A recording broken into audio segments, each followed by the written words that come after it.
हमारी modern science lakh तरक्की क्यों ना कर ले, लेकिन दुनिया में कुछ ऐसे विषय हैं जिनका जवाब अभी तक मॉडर्न साइंस के पास नहीं है। जिनमें से सबसे बड़ा विषय आत्मा का है।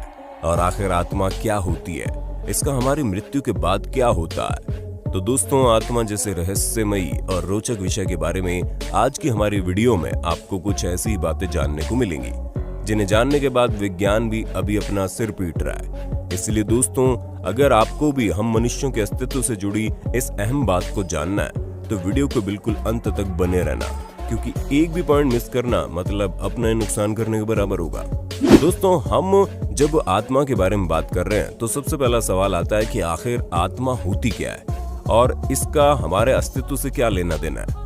अब इसके जवाब में हम आपसे ये कहना चाहेंगे कि इस विषय पर कई सारी डिबेट सालों से हो रही है, जहां पर हर किसी को आत्मा को लेकर अपनी अलग परिभाषा देनी होती है। लेकिन अब तक जो अधिकतर लोगों द्वारा माना गया है उसके मुताबिक हमारे शरीर के अंदर जो चीज हमें कॉन्शियस यानी कि जागरूक रखती है और हमारे आसपास हो रही चीजों पर ध्यान रखती है, वो आत्मा होती है। अगर इसे हम और बेहतर तरीके से समझें तो हमारा शरीर सिर्फ और सिर्फ एक जरिया है। बाकी शरीर द्वारा हो रही हर एक चीज का नियंत्रण आत्मा के द्वारा होता है। हालांकि मान्यता हर इंसान के हिसाब से अलग अलग है और विज्ञान तो इसे एक अलग ही पहलू से देखता है। इसी वजह से कई सारे लोगों के मन में ये सवाल आता है कि जब हम मृत्यु को प्यारे हो जाते हैं, यानी कि हमारी मौत हो जाती है, तो हमारी आत्मा के साथ क्या होता है। क्योंकि अगर हम इस थ्योरी के हिसाब से चलें कि हमारे शरीर में आत्मा हमारी कॉन्शियसनेस है, हमें जागरूक रखती है, तो मृत्यु के बाद हमारा सारा कॉन्शियसनेस खत्म हो जाता है। फिर आत्मा की क्या स्थिति होती है और उसका आगे का क्या प्रोसेस होता है। तो दोस्तों, इस चीज को बताने के लिए अलग अलग धर्मों ने अलग अलग रास्ते चुने हैं, जहां हर धर्म का इस चीज के बारे में अलग सूचना है। पर उससे पहले हम आपको ये बताना चाहेंगे कि 1901 में एक अमेरिकन डॉक्टर ने 6 लोगों पर एक्सपेरिमेंट किया, जहां पर उन्होंने लोगों की मृत्यु के पहले और उनकी मृत्यु के बाद उनका वजन किया और दोनों कंडीशन में 21 ग्राम का फर्क था। यानी कि उस एक्सपेरिमेंट में शामिल सभी 6 लोगों की बॉडी के मरने के बाद उनका वजन 21 ग्राम कम हो गया। अब आखिर में 21 ग्राम की ऐसी कौन सी चीज थी जो मरने के तुरंत बाद उनके शरीर से चली गई। खैर, ये तो वैज्ञानिकों का दिमाग है जो अपने हिसाब से चलाते हैं, क्योंकि जहां पर अधिकतर लोगों की मान्यताएं हैं कि उस हिसाब से तो आत्मा का कोई भी वजन या फिर आकार नहीं होता। इस चीज का प्रमाण आपको हर धार्मिक किताब में मिल जाएगा, फिर चाहे वो बाइबल हो, कुरान हो या फिर गीता। क्योंकि दोस्तों, 2008 को टर्की में एक आर्कियोलॉजिकल डिस्कवरी की गई, जिसके मुताबिक हजारों सालों पहले ये माना जाता रहा कि हम मनुष्य की आत्मा कभी भी मरती नहीं है, चाहे शरीर भले ही मर जाए। और यही कॉन्सेप्ट क्रिश्चियनिटी और इस्लाम जैसे धर्मों में फॉलो किया जाता है, जहाँ उनका ये मानना है कि आत्मा ईश्वर द्वारा जज की जाती है कि उसे नर्क में भेजा जाएगा या फिर स्वर्ग में। अब नर्क और स्वर्ग का कॉन्सेप्ट तो आप सभी को पता होगा। ये सभी चीजें हमारी मान्यताओं के अनुसार हमारे कर्मों पर निर्भर करती है।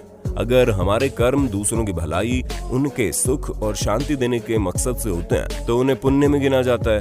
जो कर्म किसी का बुरा करते हैं उन्हें पाप की कैटेगरी में रखते हैं, और इंसान के पाप ज्यादा है या पुण्य, उसी हिसाब से तय होता है कि वो नर्क में जाएगा या फिर स्वर्ग में। हालांकि कुछ मान्यताओं के हिसाब से ये भी कहा जाता है कि मरने के बाद आत्मा शरीर को नहीं छोड़ती है और इंसान की मृत्यु के बाद उसका भी अंत हो जाता है। लेकिन जब बात हमारे भारत में जन्मे 4 अहम धर्मों यानी कि हिंदुइज्म, बुद्धिज्म, जैनिज्म और सिखिज्म की आती है, तो इनके अनुसार इंसान की मृत्यु के बाद आत्मा दूसरा शरीर धारण करके वापस इस पृथ्वी पर जन्म लेती है, फिर चाहे वो शरीर किसी का ही क्यों ना हो। यानी तो उस हिसाब से तो ये बात बिल्कुल भी जरूरी नहीं है कि अगर आप इस वक्त इंसान हैं तो आपकी मृत्यु के बाद आपको इंसान का शरीर ही मिलेगा। आप जानवर भी बन सकते हैं। यहाँ तक कि ये भी मान्यता है कि इंसान पेड़ पौधों में भी तब्दील हो सकते हैं और इस तरह से दोबारा जन्म उसी आत्मा को मिलता है जिसके कुछ कर्म खराब होते हैं। क्योंकि अगर किसी आत्मा के सभी कर्म अच्छे होते हैं तो उसे दोबारा से जन्म न मिलकर वो आत्मा मुक्ति को प्राप्त हो जाती है। इसी वजह से ऋषि मुनि भी सालों तक तपस्या करते हैं ताकि उन्हें मुक्ति प्राप्त हो जाए और उनकी मृत्यु के बाद उनका जन्म इस पृथ्वी पर दोबारा न हो। क्योंकि उनकी मान्यताओं के अनुसार पृथ्वी पर तरह तरह की भावनाओं के साथ इंसान को जीवित रहना पड़ता है और ये चीज उनके मुताबिक सही नहीं है, क्योंकि पृथ्वी पर जन्म जितना ही अच्छा माना जाता है उतना ही बुरा। इसी वजह से कई सारे लोग हमेशा हमेशा के लिए इस जीवन काल से मुक्ति पाना चाहते हैं ताकि उनकी आत्मा हमेशा हमेशा के लिए तमाम समस्याओं से अलग हो जाए, और इस प्रोसेस को निर्वाणा कहते हैं। हालांकि कई सारे फिलोसोफर्स का आत्मा के बारे में अपने अलग विचार हैं और उन सभी के अनुसार आत्मा एक ऐसी चीज है जो हमारे शरीर के अंदर होती है, लेकिन उसका एक अहम हिस्सा हम पर राज करता है और इसी चीज को तमाम फिलोसोफर्स ने अपने हिसाब से समझाने की कोशिश की है। जहां पर एक प्राचीन फिलोसोफर के हिसाब से आत्माएं पेड़ों में, जानवरों में और इंसानों में अलग होती है, क्योंकि जब बात पेड़ की आती है तो पेड़ के अनुसार आत्मा का काम सिर्फ पृथ्वी पर आकर निरंतर बढ़ते रहने का होता है और उसी प्रोसेस में वो प्रकृति का एक हिस्सा बन जाते हैं, जिस वजह से वो हमें ऑक्सीजन प्रदान करते हैं।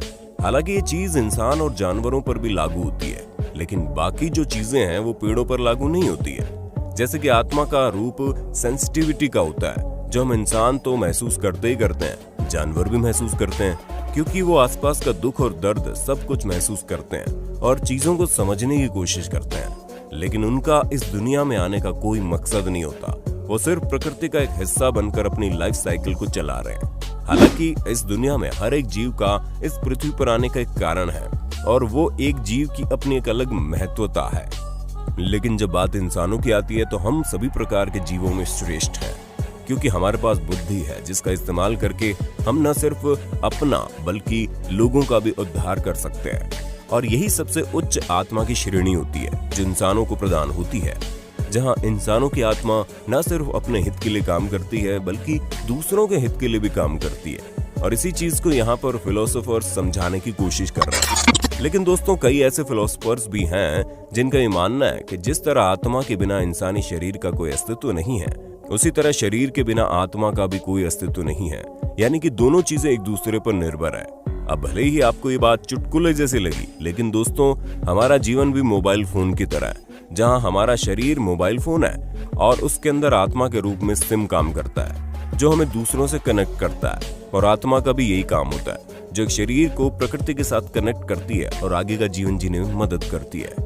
यहाँ तक कि कई सारे फिलोसोफर्स ये भी मानते हैं कि आत्मा एक ऐसी चीज है जो हमें आंतरिक दुनिया से जोड़ती है, जो ये एहसास दिलाती है कि हम कुछ हैं, जिसका अस्तित्व है, जो इस दुनिया में जीवित है, जिसको चीजें महसूस होती हैं, जो प्रतिक्रिया कर सकता है, जो आसपास के माहौल को सोच समझकर उस पर निर्णय ले सकता है। यानी कि जितना भी काम हम अपनी भौतिक दुनिया में करते हैं, वो काम हम पहले अपनी आंतरिक दुनिया में करते हैं, जो चीज आत्मा से जुड़ी है, और ये सभी काम हम आत्मा के द्वारा ही करते हैं। ऐसे में आप ये समझ गए होंगे कि आत्मा कितना ज्यादा कठिन सब्जेक्ट है। इसी वजह से अभी तक किसी के भी द्वारा इसे समझा नहीं गया है। अगर हम वैज्ञानिकों की बात करें तो उनका तो साफ तौर पर कहना है कि जो चीज दिखती नहीं है उस पर हम विश्वास कैसे करें। यानी कि वैज्ञानिक आत्माओं पर बिल्कुल भी विश्वास नहीं करते।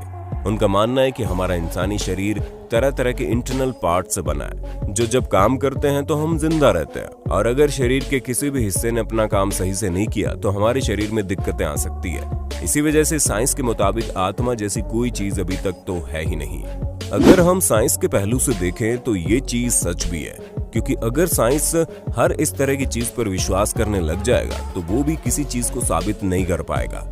ठीक वैसे ही जैसे कई सारे फिलोसोफर्स आत्मा की थ्योरी तो देते हैं, लेकिन इसे साबित नहीं कर पाए, क्योंकि अगर आप किसी भी धर्म के हो और आपका धार्मिक पहलू कोई भी हो, लेकिन सभी धर्मों में आत्मा को माना जाता है और सभी धर्मों के अनुसार आत्मा का अस्तित्व अलग अलग है। जहाँ पर कुछ धर्म ये मानते हैं कि आत्मा निरंतर एक शरीर से दूसरे शरीर में जाती रहती है, और कुछ तो ये मानते हैं कि आत्मा शरीर की मृत्यु के बाद ईश्वर के पास जाकर स्वर्ग या नर्क का भोग करती है। अब इन दोनों ही मान्यताओं वाले लोग अपनी अपनी दुनिया में जी रहे हैं और हर धर्म के लोग अपने अपने फील्ड में सफल हैं। यानी कि अंत में आप चाहें तो जो भी माने, लेकिन असलियत तो यही है कि जब आपका शरीर किसी भी कारणवश इस दुनिया से चला जाएगा तो आपको, यानी कि जो इस वक्त आपका नाम है, जो आप कर रहे हैं, या फिर जिस तरह की जिंदगी आप जी रहे हैं, वो सब निरंतर चलाए रखने वाला कोई भी नहीं होगा। यानी कि आपकी मृत्यु के बाद आपका इस पृथ्वी पर जो अस्तित्व है